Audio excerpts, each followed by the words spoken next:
much for joining me, and congrats on the win, Spooks. Thank you. All right, let's send it back over to Nick and the boys. Jake's gone. Why is it socks? I missed this. Because Jake said that the way that he likes to sit on the couch is to put his feet up on the couch. And then he was worried about getting the couch dirty. Yeah. So upstairs, Bryce was like, well, you could just take your socks off and then that wouldn't be an issue. Shoes off. Shoes off, sorry. And then you also said, but in solidarity, we'll all take our shoes off. Yeah. And then I remembered that at the beginning of the split, our producer said, you guys can look after your own clothes and wear whatever you want. Just keep it like casual, but keep it professional. I'm feeling pretty casual right now. He's not here today though, so we can do whatever we want. So I'm rocking these ones. Yeah. But the bottom of the socks Yes. are filthy because upstairs, what did we walk through? So we walked. So there's 3 layers to the building. We're on the 3rd one. Levels. Layers. It's like a little cake. It's a building's riot cake. games Buildings are cake, like ogres. right? And we're coming down the stairs, and I walk outside one of the rooms, and it's carpet, and I just squeeged through like a carpet block, and I'm like, what? It's And legit. there was just a wet patch. Like chat is disgusted right now. They're going, well, like that is so gross. What's going on? And it's because that's water. That's like weird. I assume someone vomited, and this has been like sopping up water. So there you go. Enjoy that. Now, before we get to the next bit of business, an update on the most important thing of the night. Bryce's dad. This is the dad date, which upon reflection, I probably shouldn't call it that. Bryce's dad date. He sent in this picture. And we got a pic. He's a working bee at the in-laws coastal property. Gravitas shirt. Note the trailer. While local friends visit, which is very nice. Yeah. And then he also said, P.S. I can't watch live anymore. I have to catch the replay, which I think is just him saying, I don't want to take any more Shut up, pictures for you. Nick. Yeah. Shut up. Stop talking to me. But I want to make sure you are watching the replay. So when you do watch the replay, tweet me when you get to this bit and, I don't know, tell me what you had for breakfast. And I'll see whether or not you actually watch this replay. I'll tell Bryce. Yeah, okay. Also, like, you see, we didn't even talk about the fact that he's feeding the birds. That was a cool pic. He's wearing a Gravitas shirt. He's feeding a bunch of birds. Your dad's a boss. He's also a gardening machine, hence the trailer full of just garbage like greenery. He's Yeah, just right. chopping it all up, feeding the birds. Living the best life. Yeah, That's banger. the way. All right. We got 2 big things to talk about. We've got 9.4. We just want to quickly touch on. It's the first time, the first weekend, obviously, that we get to play it. What are the significant changes that we're seeing? How do we feel like they've affected the weekend? I mean, the first one is the jungle change. We've seen a lot of Rek'Sai now in the picks and the bans. Nocturne seems to be the other still there jungler, and like as far as jungle tier lists go now, it seems like those are the S tiers globally, as like in general. Like they are strong champions now. Yep. And for Rek'Sai, it's your ult can't be dodged. Like it was quality of life changes. There are a couple of them.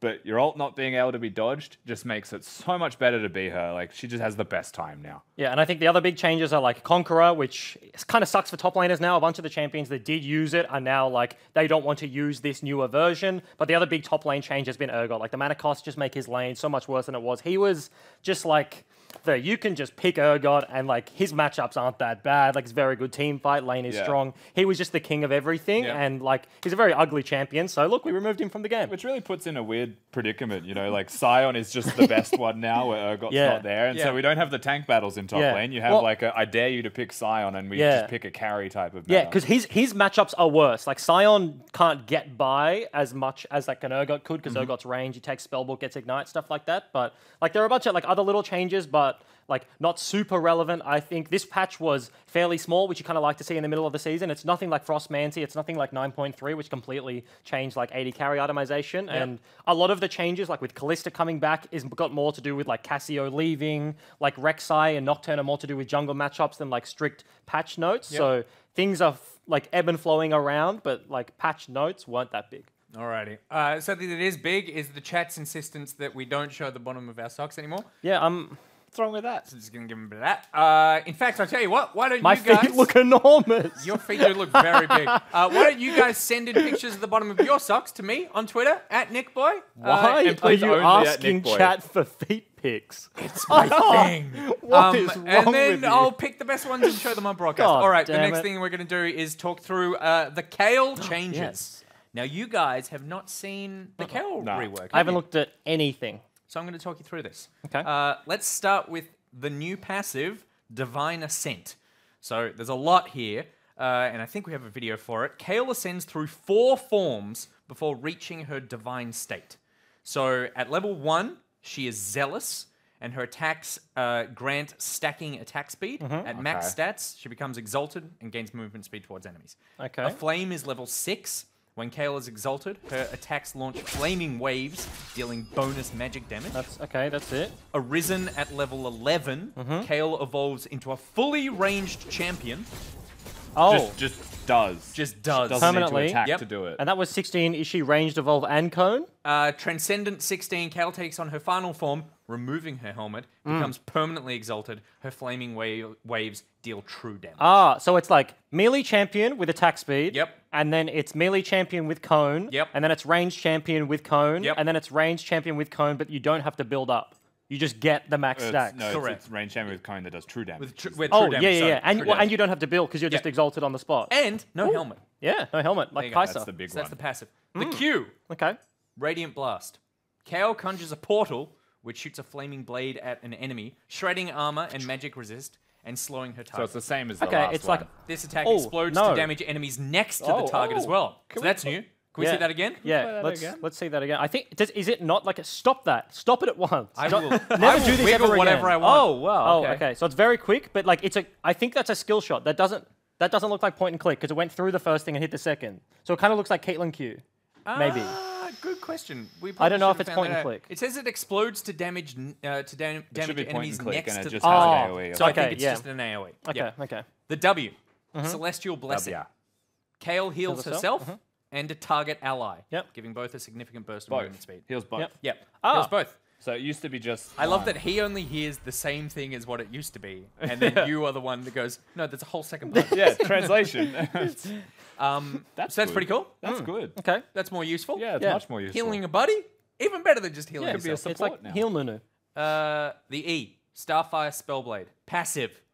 These are Kale's basic attacks long deal names. bonus damage, which scales with both her ability power and attack damage. Okay. The active, Kale's next basic attack is ranged and deals a portion of the target's missing health as bonus magic damage. Just missing ascending, health. and then after ascending to a flame, Which is level passive, 6. which is level 6, correct?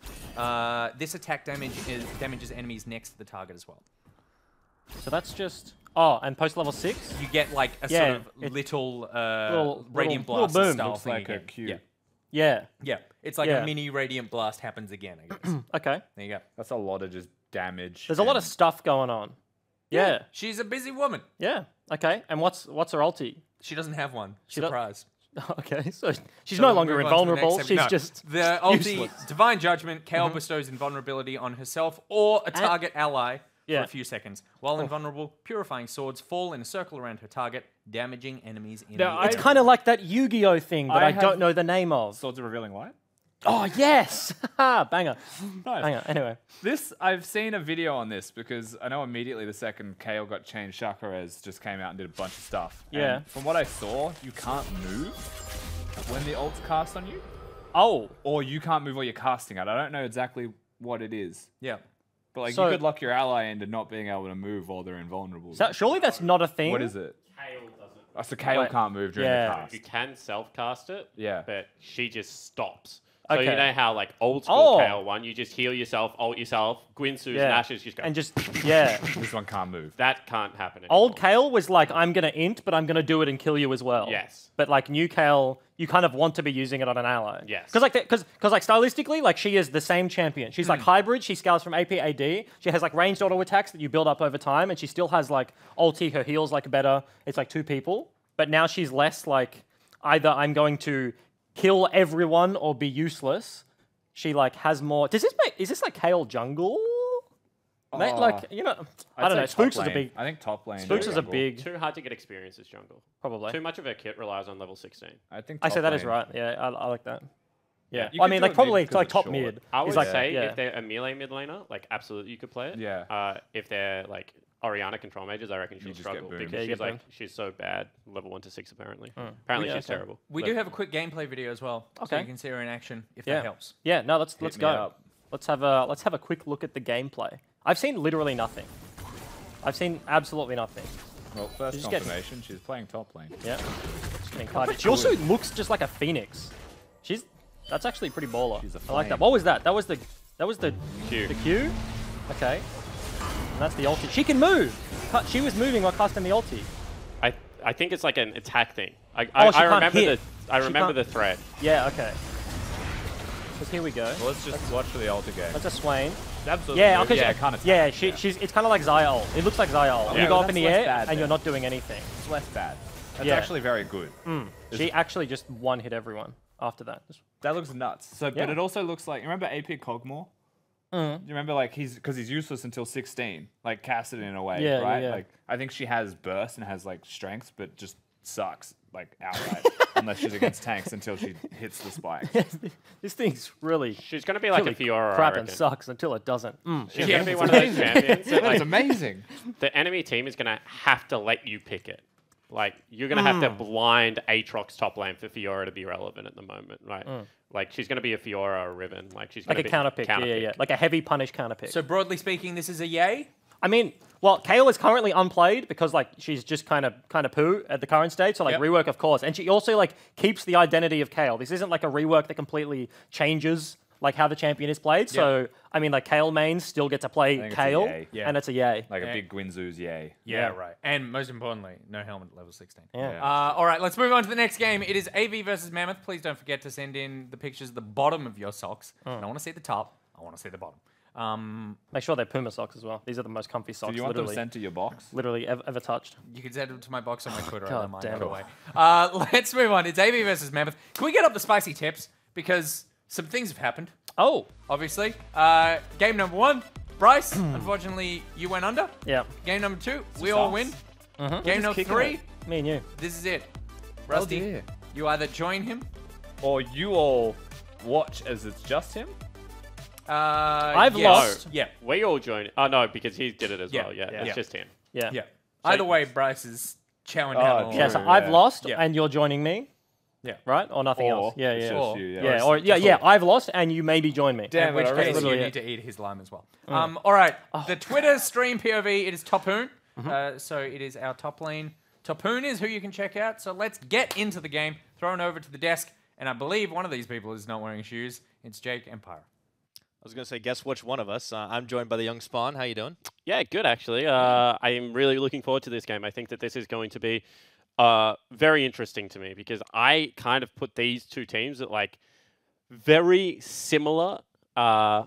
It just happens every time. He's got to adjust the sound. I put these teams at very similar kind of power levels, but for different reasons. And I want to see if Avant can come out and style in the first 15 minutes. I think Avant's early game is like the most potent early game in the league. Last time these two teams played, it was a Mordekaiser game, and King killed his own team.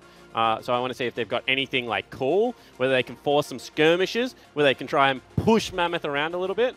And then on Mammoth's side, I want to see if they can get 2 items, whether Triple can kill everyone again, because Triple yesterday, it was pretty monstrous. It was, and that was even in a loss up against the Bombers. Now, for Avant, they do have the aggro essential jungler. Swaith is in this game for the AV lineup. Taking a look at picks and bans, though, we've already got a couple of them off the board. There's going to be Nocturne, Zoe, Lucian removed. On the other side from Mammoth, we've got Thresh and Yorick taken away. Back over to Mammoth for that final ban. Yep. See what they take away. Rek'Sai's still up and available. Maybe something that Swaith would like to play. He's a very aggro player. Certainly seems to be first pickable. Callista also has seen a ton of play this weekend for not very much success.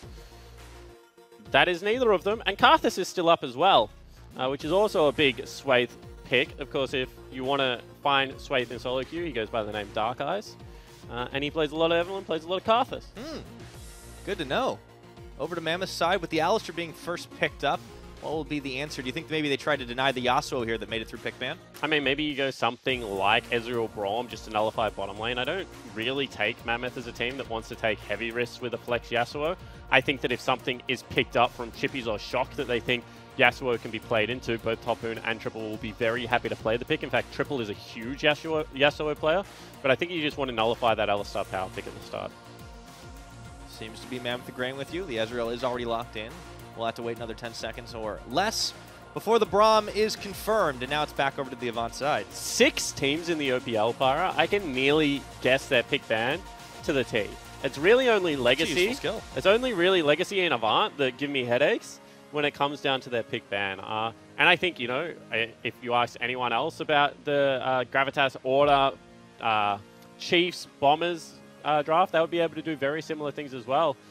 And that's why, because they will flex this Sylas and this Yasuo probably into every role, apart from jungle. Avant have been one of the teams that have been more confounding for a lot of players. I think that's been a part of how they've been able to secure their 8 wins. Now, on the Mammoth side, they will lock in a Lissandra, and this has been kind of a triple special. That's spicy, though, because they must be assuming that it is Sylas top, Yasuo mid, because Sylas smashes Lissandra, to all the knowledge that I have. Has way better trade patterns, and Lissandra is kind of that mid-range mage that really struggles, and then Sylas gets her ultimate and just, like, you know, lays the smack down with way more CC. So I'm interested to see whether that is going to be a mid lane Yasuo, because my gut feel is Gunkrab's playing this Yasuo. I think this is a Yasuo Alistar bottom lane, and I think that, you know, if they get something like a Sejuani or something like a Sack, they can really facilitate this, and then you put Sylas mid for shock, and you just let Chippies play a hard split pusher, you know, something a little bit different up there. Yeah, I mean, like, Olaf is in there. You could probably do something like that. We take a look at the bans coming through. There's Aatrox and Rek'Sai off the board here for the second round. I don't even know if it needs to be Olaf. Like, I'm thinking, like, Vladimir. Like, give him something, like, super hard scaling, because the cool thing about Chippies is he's a really good laner, but he's a great laner on, like, most champions, even scaling champions. So he's a good Vladimir laner. And that's the one part of the game that you want to be able to punish, right, if you, the enemy team is picking Vladimir. So I'd love to see him just take something that scales super hard, can go late game, and, you know, give them that kind of insurance policy that I was saying that FBI can be towards bombers. I think Chippies kind of fulfills a similar role on this Mammoth lineup. That's fair. Mammoth. Avant lineup. But you can see that Sway's reputation is preceding him a little bit here in these bans. The Kayn is now removed by Mammoth. Now, Kindred will follow as well, so a lot of jungle bans here. I mean, that's 6 jungle bans, you know. I would take Aatrox as a jungle ban as well. Aatrox top lane has got answers. Things like the Fiora do really well into it. I actually saw that in SKT's game against Gen G. Khan picked up the Fiora, absolutely dumpstered Kuve, who's one of the best top laners in the world. So I think that, you know, all of those picks are going to be junglers, and that makes sense. Babip takes the best jungler left available, although Sejuani partners with Yasuo and Sylas much better. So I would really like to see Swayth play it, even though he's not the Yasuo player. Interesting, though. Does he go maybe for his own typical power pick? Yeah, I think it would make a lot of sense for them to pick it for the team composition, but does it maybe come down more to the individual style more? Avant clearly still sticking on it until the final seconds. They will go for the Sejuani at the end of the day, and this is a full-on Yasuo comp already with 1 pick to go. Yeah, it certainly is, and I really like it so far. Interested to see what the last pickup is, whether they go for something a little bit more tanky, like a Scion. Chippies has played a little bit. Malphite's seen a little bit of play internationally. I'm going to throw out to my homeboy Malphite, rock solid. Actually, no, it's not. It's going to be a top lane Sylas here, so they value the blind pick Sylas. Okay. And with the Syndra locked in at the very end there for Shock, you know, there's a lot of power in multiple lanes here, and it has been confirmed that we get the Alistar Yasuo bot lane for Gunkrab Aladoric. I think that was all but confirmed. Gunkrab actually, we call Shock the cheeser on the Avant lineup in the nicest way possible. He's got such a deep champion pool, and I think that he plays it really well, but I actually think Gunkrab is the real cheeser. This is the guy that was playing Electrocute Gunblade Ezreal before it was cool. Like, way before it was cool. We got a little bit of a bruiser top lane matchup now with Tapoon. He switched over at the last second from the Scion to a Darius. Now that is a nice little switcheroo. Certainly is. New Conqueror on Darius. He stacks it up very nicely. Keeps himself in combat very well with the bleed. So I certainly think that that is a really nice lane to run into Sylas. Sylas can't really use Darius ult all that well, I believe, because he doesn't get the bleed, and so much of the damage from Darius ult does rely on the passive that Darius has. Kind of like, you know, when you get a Zoe ult, like what does Zoe ult actually give Sylas? Not all that much, because, you know, that's the Zoe ult's only used for Paddle Stars and Trouble Bubbles, and he doesn't have either of them in his kit. So really going to be looking for potentially Lissandra, Braum, Ezreal ults this game. So still a smorgasbord for Chippies to choose from. Some good repositioning from a Babip ult. I actually haven't seen Sylas Zac ult, but it could be fun. Yeah. Now this is a really cool matchup because in a lot of ways it is sort of the battle for that like top 3 position right now. Mammoth have had this resurgence in the last several weeks. Yes, they lost yesterday to Bombers to cut that win streak short, but all the same, they're still looking very powerful. And on the opposite side, Avant have been that team that has been a big pleasant surprise for a lot of people throughout this split, sitting now with 8 wins and 5 losses, and they've built themselves a terrifying Wombo combo composition, and we'll see who ends up coming out ahead in this matchup here at the end of Week 7.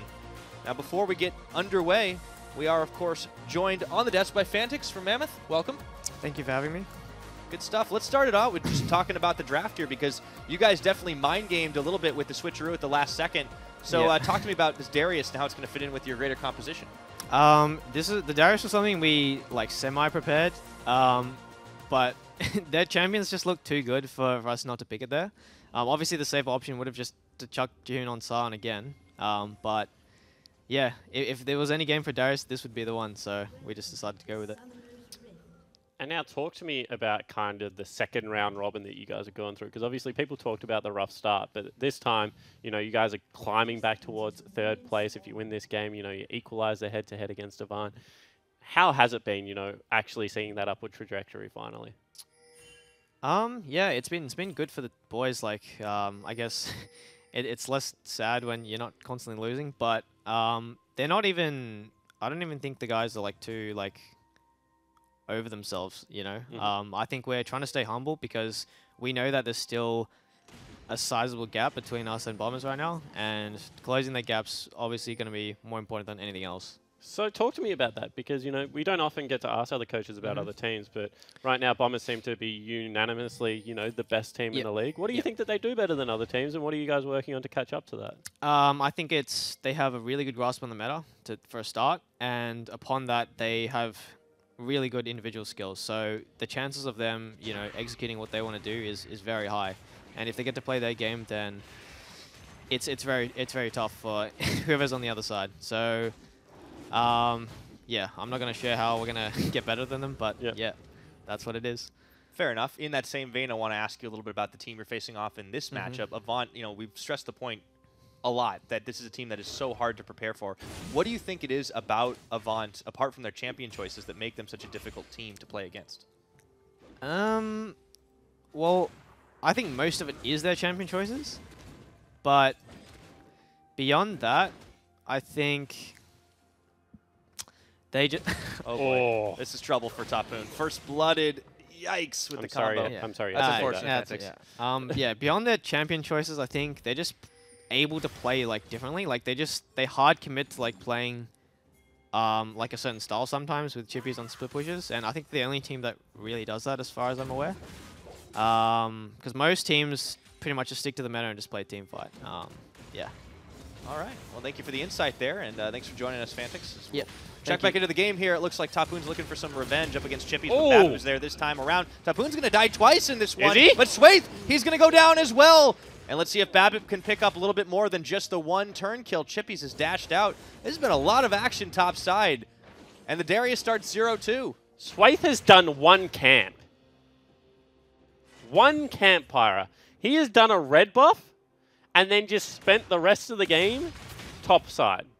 Living in the top side. So clearly Avant are looking to compensate for what was going to be a bad matchup. And now Babbitt's had to react to that, and Chippies might get the outplay onto him. He jumps in hoping for those minions, but the blobs get popped, and Tapoon has no teleport to get in there and try to turn it. He's not going to, but still. He gashes in once again, and Babbitt, this time he's dead for real, but it's a turn, a bait and switch. Tapoon looking for Chippies. It's a 1v2, but not for much longer, unless Swaith can stick on him. Tapoon's going to die again. Is he? No, he gets the kill onto Chippies. That's a triumph proc. There's a slow. He's going to get more. This time it starts to turn in the Darius' favor, and a double kill. And the first minute is completely turned around. So now, I just want to explain something quickly. When pro players say stage games aren't like scrims, you just got an insight into what Oceanic scrims look like 9 times out of 10. Yeah, that was a very scrimmy couple of minutes. The fiesta has started, and the beautiful thing about it is Swaith still has one jungle camp. He did no camps. He just ran straight back top lane. And Chippies isn't even teleporting for this. He knows how valuable it is. But Tapoon, after using everything and being heartbroken, has now caught back up in the game. Has himself that 1,200 gold worth of items and is actually, you know, a little bit ahead. He goes for Merc Treads. Quick pickup. There's the gold game. It's actually pretty even on the top in terms of actual gold split between them, but that could change very quickly with the snowballing champion like the Darius. I mean, Swaith has tripled his camps in the last couple of seconds. That's very well done. Yeah, certainly Babbitt's coming back up to the top. It looks like We've kept our POV stream up here, but it's definitely going to be more than just that. Tapoon on the level disadvantage means that Chippies turns around as Babbitt comes hopping in. He had to know something was happening. And his flash still down. That's what Fantix was talking about. That passive, you know, the ease to stack up the blood passive out of Darius onto an all melee comp apart from Syndra. Which means that as long as Darius doesn't get blown up at the start, he is going to have so much heal, so much sustain, so much ability to be able to bully. And you can see the hard zone is now on. This is why they keep focusing on him up there. So much vision invested as well, as both junglers still sticking around the top side to clear their camps. But we will check back in with the bottom for just a second as King and Destiny get zoned away by Gunkrab and Aladoric. This is the first game I think I've seen in a while where the Yasuo is definitely not something we've been keeping track of in the early game. Well, it certainly isn't. They've gone double targets just to update a little bit. Here's Babbitt. He's in trouble again. No flash for Chippies. He gets the dash, but there's the knock-up. Tapoon looking to stick on him. He goes for the abscond, but he is running a little bit out of health bar. Still able to stay in this one. The aftershock coming in handy. Can we just take a look at top lane creep wave quickly? As actually, no, we can't. Apparently not. Checking back in. We're checking back in with all the top laners, and everyone's coming into the river as well. A lot of chaos here as Triple. This week have been scattered, but he does put himself into a bit of a stasis with that level 6. And now it's Mammoth who've gone on the retreat path. Triple still trying to run it out here as he's in danger of being intercepted by Swaith. Very close, sidestepping, and he does get away. Yeah, flash available for both mid lanes. You can see Zach was there as well, so they didn't want to commit any harder. But can we take a look at the top lane creep wave right now, please, Mr. Observer? This is the problem. That freeze, not going anywhere, Mr. Technics. That is a hard frozen top lane, and Chippies can't approach it. Ooh, speaking of not going anywhere, Triple, well, he got an express ticket back to the fountain. Aladoric on the roam makes the play, and yes, so top lane is definitely going to be a little rough for Avant. Not just off the champion choices, but everywhere else there's just been action on action. 3 kills on either side, a kill about a minute. Ooh. And it's a very even gold game across the board, but Tapoon is having a run of it here on Chippies. Yeah, that creep getting hit by the turret, though, is actually really important because this wave will now push back. So what will happen, right, is these 3 creeps will die and the melees will be relatively even. So now the lane's pushing back into Chippy. So this is actually the time where Chippy's now breathes that big sigh of relief. He's going to lose probably another 2 melees. But eventually this creep wave that's now at the tier 2, you know, in between the 2 turrets, is going to crash first. And it is going to start the push back in the right direction. Chippy's actually got a little bit gypped because one of the range minions is doing what you're not supposed to do, and it's hitting the melee, so he's going to lose a couple more, but that's unfortunate. Finally, freeze broken. So as long as Tapoon doesn't kill Chippies right now, Chippy should be able to collect the minion wave and like be back into this top lane. And now Tapoon, knowing that, is just going to go ahead and hard shove this one. He has the level 6 first, which means if Chippies did want to face him down directly, that would go very poorly for him, but there's no reason for him to do so. And both players know it. Aladoric waiting in the wings over the wall, as always, trying to execute a combo if King or Destiny step too far forward. But they're playing with a healthy amount of respect into this knock-up lane. And really nice play out of Tapoon here on the top side of the map. With that push, goes and gets a very nice deep ward. Gives Babbitt some protection. They know exactly where Swaith is. They might be in some trouble. Oh, dash on the apprehend. It was pixels away. And Swaith has managed to recover reasonably nice from the very beginning of the game, where he spent all of his life in the top. Yeah, absolutely. Well, when you get gold early, actually, Triple. Very low again. Flash forward, and Triple puts himself into stasis once again. Shock. Spending a lot to try and get him, and here comes the claw forward. Not a full commit. Of course, he didn't have ultimate anymore. Yeah. And in comes Babbitt, scattered back. So this is the thing about Zac into Syndra. Syndra is fine into Zac as long as Zac's coming from a linear direction. As soon as you get behind him, you know, scatter the weak, not going to be as impactful. Babbitt now on a ward. Trying to collapse. Babbitt's going to have to do the short hop, and he does. Triple's getting pretty good at sidestepping those balls. Certainly is. Doesn't want much to do with them. And I like this mid lane matchup. Both mid lanes playing it pretty respectively, pretty well. Bottom lane, I think that 8 CS lead is the wave that Aladoric sacked to go kill mid lane with Shock. So they're also playing very well as a double melee into the ranged melee. Braum's good at negating a lot of the aggression coming out, but I'm just worried that, you know, they have no real side lane answer for this Yasuo as the game progresses apart from Darius. There's the apprehend on the Chippies, and in comes Babbitt. They knew that they could make the play here. It's turned on to Swathe. However, there's the stun for Tapoon. The chain's on the opposite side. They need to turn their attention. The dunk comes in a little bit too short, but they do finish it off with the bleed nonetheless. And Tapoon cleaning up for the double with a little help from Babbitt. And after the worst level 1 I think I've ever seen in pro play for a top laner, he got killed on the first wave, had to burn teleport, had to burn flash, and died again. Now Tapoon has got 4 kills in a row, is up 20 CS, and is a monster. This is a Darius you have nightmares about. And he's done it all without any items up until this point. He had only rocked the Merc Treads, but now he picks up a Stinger and a Phage. He's starting to run rampant, and if there's one thing we know about this rookie prodigy, Tapoon has been a solid performer for Mammoth, especially in their resurgence. And you know, there are a couple of rookies that you got to shout out, one of them being Ayla, but I think that Tapoon's second half of the season has just been unrivaled as far as, you know, they go. Unfortunately, people like Swathe and Gunkrab played a couple of games for other people, so they're not really in the rookie conversation. They're not technically category, yeah. Absolutely, but yeah, I think that Tapoon certainly has done so well. It's funny, right? Because I don't want to call, like, having a Korean import come over, like, he's definitely a rookie as well, Volkan, so he will win Rookie of the Year. But, you know, as far as Oceanic rookies go, I think that Tapoon's performing really well. You can't take anything away from him as well as... Volkan might nearly win Rookie of the Year and MVP. At the same time? At the same time. Yeah, I think that's a fair bet here. Now, another thing that's a fair bet is Aladoric, Hex flashing the wall. Good reaction, though. King goes back, Destiny goes in front.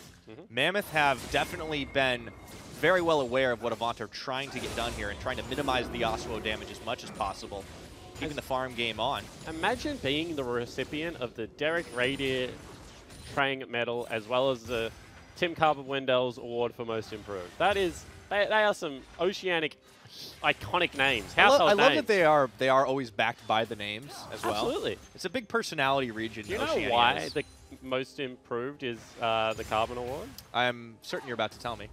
Oh, I don't have to. We'll I'd love to. I'd love to know. No, that's what you get for being a smart-ass fire. Yeah, well, you know, I learned from the best. It's because you won it like 3 splits in a row, which is really funny. There we go. Rookie of the Year. We haven't got a Rookie of the Year name. Maybe if you play your cards right, it'll be called the Balkan Devon Award. Pyrotechnics Young Rookie of the Year. I mean, I don't know if I count as a rookie from shoutcasting perspective. Might want to claim it, mate, with your current performance. Most Improved. I was out of League of Legends for a couple of months, Spawn. Can't say I'm a rookie anymore. The flip has come across. So there's a Yasuo and Alistar. Hello, they're going to combo on. They don't even need the Sejuani ultimate. It does go way wide, but Tapoon just gets ganged up on, and Babbitt runs the heck out of town. Avant say thank you very much for the leash on Rift Herald. So you might wonder why they just use so much. That is an outright flash, double ultimates instantly. He had a 700 gold shutdown. Yasuo now incredibly fed. They're also going to drop Herald, and there is a teleport back to this wave. So if King isn't careful, he also might die. He might. The rest of the team trying to react instantly. That's King is going to burn his flash away, and Avant trying to speed the flow of this game up right now. Here comes the Zac. He's going to get a 2-man knockup, and the teleport coming in for the Darius a little bit late. He will get one abduction off onto Swathe, and the turn for the Mammoth lineup looking to clean house here as Aladoric gets the 2-man knockup. Should be stealing away a True Shot Barrage. And they will turn. Aladoric still doing a whole lot to deter the rest of Mammoth, but they turn back on once again. The dunk out onto Chippies. Gunkrab getting the outplay under turret before he falls, but it is Mammoth that stand tall in the end. 4 for 2, but they did lose the turret plates, and somehow in the mid lane, the 1v1 went the direction of Shock. Most importantly in my eyes, however, is the fact that Yasuo just got a 700 gold shutdown, got a 500 gold shutdown, and got 4 plates of a turret. Gunkrab now is really in a situation where he can carry this game. And that's going to be not a moment too soon for Avant because it was another double kill picked up by Tapoon. We'll definitely need to keep an eye on some of the big carries on both these lineups. Ooh. Shock as well, with another solo kill, has been doing a great job at really turning Triple back. And that's a huge thing because Triple has been one of these standout performers on the Mammoth lineup when they've been finding wins. Absolutely, and this is the thing, right, is I can't credit Shock enough. He was a person that I think people slept on the most. I think that when we had a look at this Avant lineup, people didn't really understand how it was going to work, and I think that the person that has kind of become the linchpin, has held a lot of the games together, has been Shock. His champion pool has gone from being, you know, a little bit memey with the Urgot to being absolutely an ocean. And he's just really a great player. Like, I've been super impressed by him. Yeah. I think nobody can really sleep on Shock at this point. So, Mammoth still finding themselves ahead in a slim gold game because it has just been so much back and forth. 15 kills, shy of 15 minutes. And this is some hashtag aggression, this game, on both sides. Certainly Gotta love is. it. Stealing jungle camps left and right. Love when a game is kills ahead of the clock. So here's the play up from the top once again. Shelly's just doing work, but Babip really does a great job at bringing it back in, opening up the map for the rest of the Mammoth to react. Yeah, that was a really nice win wall because it stopped the ultimate coming out of Destiny, and it meant Aladoric was able to get a 2-man knock-up. However, teleport coming in from King and Tophoon means that they were there first.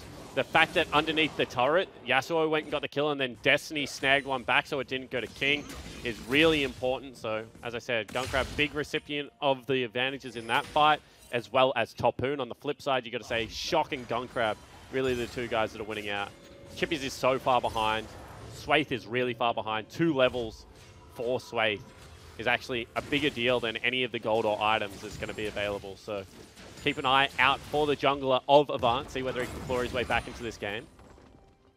Yeah, we did expect at the beginning of the game that Chippies was going to have a hard time up against Tophoon, but I think everything else that's come part and parcel with it has been a whole nother level with everybody taking a trip up to the top side. So it's 1-1 in tower still. There is a dragon that went the way of Avant. It was an Ocean Drake. So these extended fights, maybe when people are ducking out and getting out of combat, that might help a little bit later on down the line.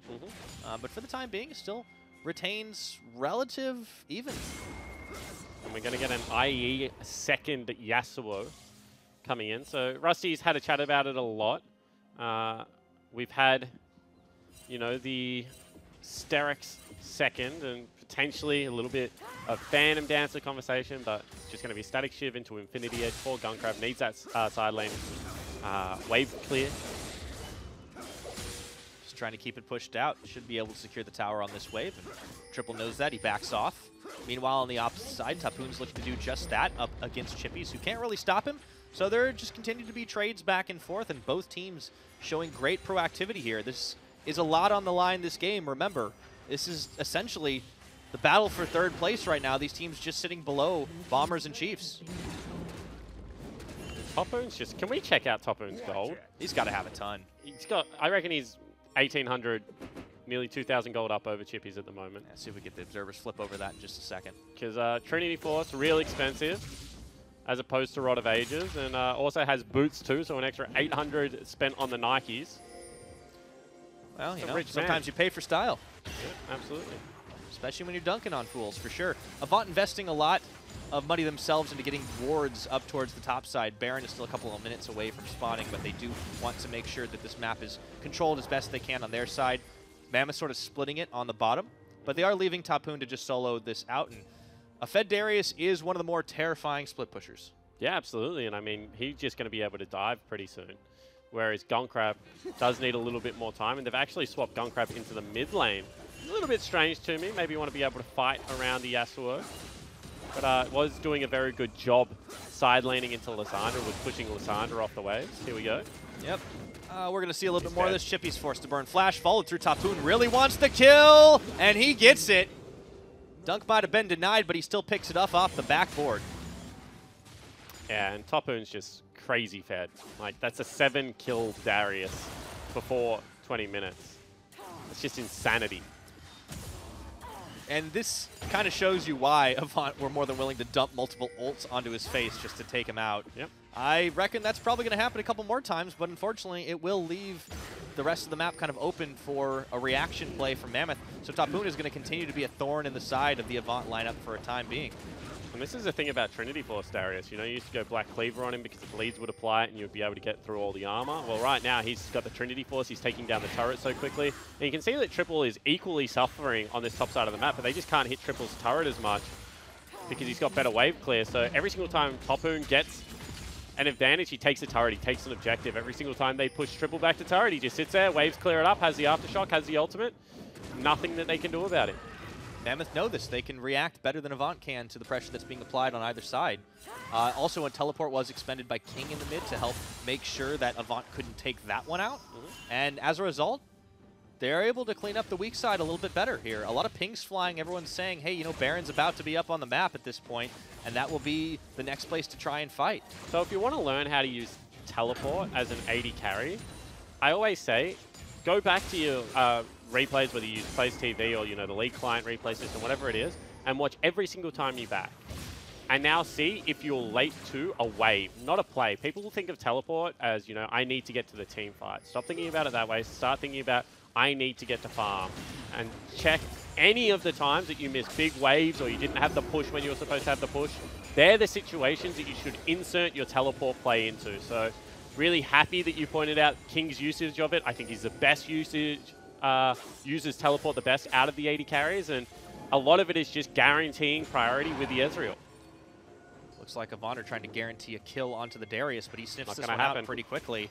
And Over the the rest wall. of Mammoth aren't too far behind. Will they go for the collapse? In goes the Syndra, looking for even more, and they try to combo one. They do take a lot of damage here as Tapoon is trying to play guard. Shock is going to start this off by taking out Destiny Triple. Will fall soon after, and Mammoth still trying to clean up, but they unfortunately just run out of members. Big shutdown given over to Gunkrab, and they decisively take the fight. Only King walks out alive. And that just might be the Baron. That is 4 members dead on the Mammoth lineup, and Avant lose nobody. Gunkrab again is just a man possessed in these team fights. They split them up well. Chippies is stealing the right ultimate, showing the utility of the Sylas. This looks like a great play. Triple comes in, but they burn the summoners early. Just get out of dodge. CC layered to perfection. And they just don't have the damage to get through the front line after that. There's just not a lot of target priority either. Everyone's splitting up and moving away. You could see Tapoon starts hunting for kills, but he runs out of teammates. Yeah, and that's Baron. Be Baron picked up, and the last thing I want to point out is that Gunkrab isn't running heal, he's running exhaust. So every time that's off cooldown, it just makes Tapoon's job a little bit harder in these team fights. And now he's got himself an Infinity Edge, has himself that QSS, and you can see he's bouncing in his chair right now. He is feeling it, as is Shock in that mid lane. This is one of those games that Mammoth had a very clear advantage in the side lane. I don't know if that exists anymore. I think that's a fair point. Right now, Avant with the gold lead as well, they're feeling a bit more confident, and Gunkrab looking to try and chase down King. He does shift away, but now you can see a flurry of activity on the Avant side as they continue to shove objectives, shove waves. They realize that Tapoon, he might be scary, but he's not going to want to take the team fight because he just can't take them down fast enough. And I said I wanted to see the team play. The last thing out of this Avant lineup that was really making me question if they are a late season contender is that team fight, that team play. And they didn't show it yesterday. They really struggled against the Direwolves to close out that game. Today looks like a completely different Avant lineup, and I don't know whether it's Sway. I don't know whether it's the fact that they got a little bit behind on the top side of the map, so they had to come together. But whatever it is, this looks like a different team. If you put them side to side, the decisiveness just seems to have been ticked up a notch today. It certainly has, and not a moment too soon right now. Avant Gaming trying to break open the base here of Mammoth. They should be able to do it. Remember, Avant beat Mammoth the first time these two teams met, so if they win it here today in this race for third place, or at least to get into that spot uncontested, they would have a 2-0 head-to-head here. Here's the fight going to be coming soon, but will Avant be able to walk out of this one cleanly? The answer is yes. Tapoon backed instead of teleported. Really nice. Once again from the Avant lineup, they know that that is a window they can be punished, so they back out slowly as a unit, wait for Chippies to show on the map. He also has teleport to rejoin it, and he's kept equal in experience, even if he is down massively in gold. And still going to be relevant. Once again, Sylas' utility, if the enemy team comp is the correct one, is massive. And he's got himself a Lissandra ult. He's got himself that Braum ult to be able to use at will. That he does. As you pointed out in Pick and Ban, it may not have been great for the 1v1, but for everything else, Chippies is still going to have a whole heckin' lot of utility. And now the map is all blue. Avant lit it up. Absolutely, and what I was going to say is the thing is that this is the game kind of played on Mammoth's terms. You know, they got the counter pick top lane. They can dictate that. They got the tank versus tank matchup, which you would have to think Babip, as a more experienced jungler, would be much more happy with. But it looks like that's not the case. You know, it looks like Swaith, who's a carry player, is very comfortable on this Sejuani. 147 has done a really good job of being a part of, you know, 8 out of the 10 kills. Had a really Short hop for Babbitt. That's disappointing. That's a 600 gold shutdown there.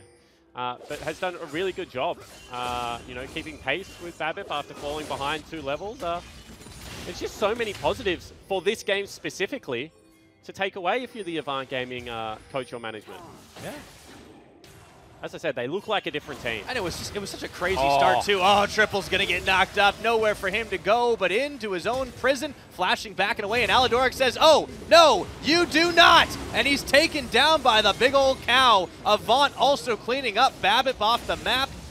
And they just keep on rolling. Pyra, that nearly might be the game. They've got super creeps coming in bottom lane. They have no wave clear here on the lineup of Mammoth. You know, there's no answer. They said this is the perfect situation for a Darius. Well, not really the case. Guarantee they wish they had a Scion right now.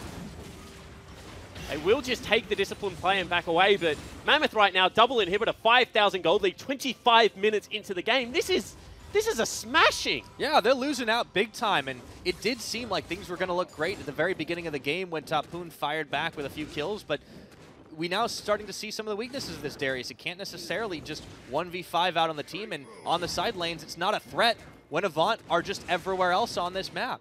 Well, it's the fact that Avant have just started grouping up. They've not given Tapoon that isolated 1v1. This game is not Tapoon's fault. 7-4-1, he's had a terrific performance after a disastrous start, after being hard camped, fought his way back into it, showed resilience. But 0-4-0 from Triple. You know, the best mid laner in the OPL point last year, maybe the best player in the OPL, has had a shocker. And well, absolutely. On the opposite side, Shock 4-0 and 3. He's gotten outplays. He's gotten team plays. This guy has done everything. Baron's going to be back up in a minute. With 2 inhibitors down, it's going to be very hard to challenge that Baron. And Yasuo is going to make short work of it. And he will. This is getting dangerous for Mammoth. They're going to have to come up with something big in the next couple of minutes to try and make the play, but I feel like they don't have a whole lot of options other than just trying to win a fight. They've lost 2 inhibitors in both side lanes. Big minion wave stacking up now. The inner's going to fall pretty soon as well. Where do they go from here? I mean, I feel like it's going to hinge around the Baron. They've got Triple trying to clear out that side wave. They're hoping that Avant are going to start it up and that Mammoth can get a really nice Sejuani ultimate, hopefully onto Gunkrab, hopefully onto Shock. And that's going to be the turnaround. Problem, QSS as well as Cleanse, both available. And I don't know if Avant are just going to give it to them. I think they're just going to play goalie in the jungle the way they are now. They can 2-man Baron with Yasuo Sejuani. That's easy enough. And then the other 3 members can just blow up anyone who face checks. They will have 3. At least 2 waiting in that brush. Waiting and baiting. Babip sniffs forward, but not too far. Mammoth trying to play this out as safe as possible. Tapoon is on wave clear duty, but he has teleport. So a little bit of mistake here is going to cost them some time. You have to pink the pit. Like, they've got 2 blue orbs. They're going to be able to use True Shot Barrage to check it. Pinking the pit is so crucial. Now it goes down and they've swept it, so that's a little bit better. But as I said, it costs them a couple of, maybe a minute, 30 seconds to a minute of a little bit of tempo. But this is the play I want to see. Really well played. This is just really good identification of what your win conditions are. And it's going low very fast right now. Destiny will wrap around the side. Inhibitor comes back up. There's a teleport play coming through. And it's going to go down before Mammoth really have much of a chance to respond. And they just watch it happen. Well, what are you supposed to do? You can't walk through Alistar, Silas, Syndra, especially when the Syndra is 10 stacks on the Dark Seal and, you know, 3 items completed. So I don't blame Mammoth for letting that Baron go. There is no way that you can stop it. Maybe you argue that they shouldn't have even wasted the 1 teleport they did. But the 2-man Baron take is just insanely quick with Yasuo Sejuani, because Yasuo, with the Q, with the auto attacks, just continually proc the E and they just burst through the hell. So Avant take a pretty effortless Baron. They're going to be able to try and close this one out here with the slow pressure build. An inhibitor's respawned on bottom, so that will be an easy target for them to try and push for. Trying to smash this one out prior to the 30-minute mark. Will Avant be able to do it? And still pretty big for them. This is the best Avant has looked since week 1 and 2, when I actually thought they looked really good. This is an Avant that is on the same page. Once again, like, I don't know what has clicked between today and tomorrow, but you can see the 1-4 now in full effect. They're doing a really nice job of splitting away from the Lissandra, away from the Zac. This just looks like a well-drilled team that knows how to play the mid to late game. which was looking at shambles yesterday, Pyra. That is a really crazy thing when you think about the fact that Avant just had such a close call, a game they honestly seemed like they were going to lose for a long time. And to see this team facing off against Mammoth like this today, it's completely different. Chippies gets his ultimate stolen, or rather steals the ultimate of Babbitt, but now Avant fighting on two fronts. You have to go eventually. And there's going to be the trigger pulled by Avant Gaming, in fact. It's going to be Triple taken down to half his health bar and forced out of this fight before it even begins. Avant are just going to keep slowly burning away into this base. So they didn't use any ultimates apart from the Sejuani. They got everything out of Triple. Here comes Babbitt. He doesn't find Gunkrab, moves his way in, makes him kiss, but there's the knockup. Gunkrab going to be able to take down Babbitt into the little blobs he goes, and while he's trying to respawn the rest of Mammoth, fending off the rest of the team very slowly. There's the exhaust down onto Chippies as he turns back around. One kill picked up by Tapoon before he goes down, and Avant, do not worry about it at all. Destiny getting that knockup, but that is just a wave goodbye as Avant own Mammoth base. And Gunkrab again popping off. That will be the game. That will absolutely be it. 30 minutes, 33 seconds. That is all it takes for Avant Gaming to clean up, declaring victory over Mammoth. Calling it the best game Avant have played this season. Like, that was insane. They made a couple of mistakes when they stuck around and continued in that top lane fight. But apart from that, apart from the one member of the Darius, no one else on the Mammoth lineup played League of Legends today. You know, Zach got a little bit of action top lane, but King did nothing, Destiny did nothing. Triple was completely dismantled in that mid lane. Nothing for him to do. He just got forced under tower and then killed multiple times solo. That looked like Avant knew exactly what steps to go through to win that game. Isolate mid lane, you know, Syndra counterpick, shut down Triple. He's so much of their engage. You know, the Yasuo Alistar bottom lane, double Targon's users, pretty much guarantees push. That means that Destiny can't roam around anywhere. They knew the Rift Herald play was a desperation play. It is so many teams' desperation plays at the moment. They catch them out top side of the map, get the gold onto the Yasuo, and just take over everywhere. That was clean League of Legends. Absolutely, by the numbers, and they just did it step to step to step. What a great set of plays out of Avant as they take a much-needed win there to get them into that third place spot. Let's send it back over to the couch to see what they have to say about it. 1 second. Good. The business is now done. There we go. Sorry. You were just too excited to take your shoes off. That's why. I mean, that's a good win for Avant. And again, Mammoth, not really sure what's happening.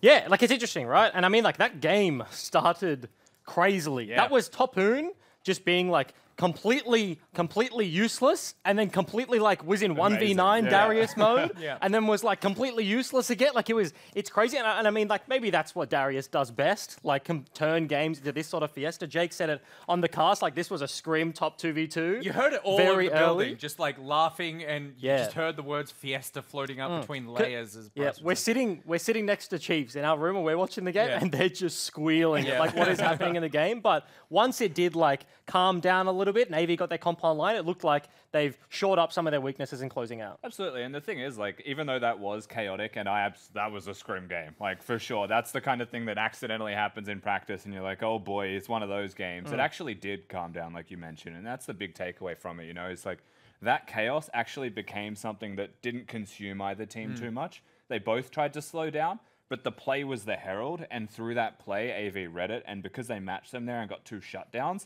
like the Yasuo that was just farming bottom lane while the craziness was happening suddenly was too big. And just because of that, the game became really, really difficult to deal with, let alone that Shock got to a point where he was solo killing Lissandra in the mid lane. Like, he was playing out of his mind and had even 1,000 bounty almost solo at one point. Yeah, because it is interesting as well to like hit on draft, like very briefly. Yeah. That like this is a blue side getting access to Ali, Silas, and Yasuo. Like, for a lot of these teams, obviously everybody has their own priorities somewhat, but the meta is the meta, and like people play towards it more often than not. Like, a lot of these are first pickable champions that we've seen from everywhere else, and Mammoth are just like, nah, man, we'll take Esbraum.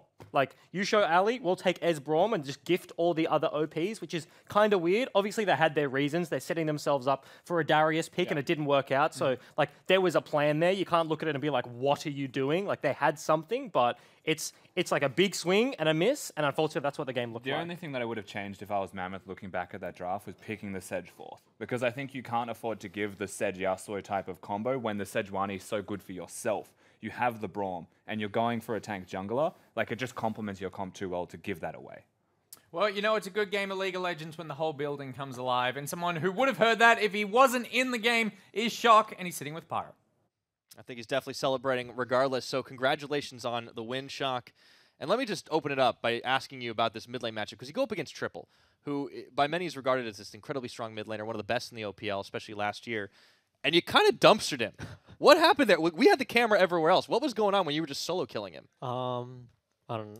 I think Triple normally plays very well, but I just think he had an off game. Fair enough, and you took full advantage of it. It seemed like the big turnaround for your team was from today to yesterday to today. It looked like two completely different teams playing. What was so different in this matchup versus Mammoth than it was yesterday versus the Direwolves? I think today we had a much better draft that gave us a lot more like options to play through, whereas yesterday I think we kind of like pigeonholed ourselves into something that wasn't actually that good. Okay, so it really just comes down to draft sometimes. Talk to me a little bit about like what decision making goes into versus specific teams on the draft, because it does seem like it kind of goes up and down a little bit. Yeah, well, normally we just think about like what a team's weaknesses, like weaker players or like holes in champion pool, and we see if we can try abuse that with like any special picks, you know, like the Mordekaiser or Karthus or Yorick, stuff like that. But we're fine to play standard too if that's what we think is best. Yeah, try to control that chaos. You guys really seem to slow it down. Did you ever get like panicky when you realized that Darius was going to get fed, or did you just back off? No, we don't need to worry about it. There was a time just like very early in the game where I was just like looking at top lane a little while trying to play my lane, just wondering like what is going on up there. But yeah, I'm just glad it turned out okay. Certainly, and speaking of things that turned out well, let's talk a little bit about your journey as a player. Because last year, you were on Tectonic, a roster that ended up getting relegated out of the OPL. And now you're on one of the biggest surprise contenders of the split. How has that journey been for you in the last 7 weeks, especially? Well, I'd say the thing I enjoy the most is just actually getting to play League. Like, it sounds pretty surprising. I think a lot of people like, you know, mid lane has the most impact, and I think as a role it does, but any role on a really like losing team, it just like feels horrible to play and feels like all your options get shut down. So it just like feels really good to me to just be able to like play my lane, I guess. Fantastic stuff. Well, I hope you guys definitely keep winning so you get to keep having that fun. Thank you so much for joining me. Congrats on that victory. Thank you. All right, let's send it back over to the couch. You changed socks. Yeah, I did. I got the chili socks on. That's good. You stepped up. I'm a chili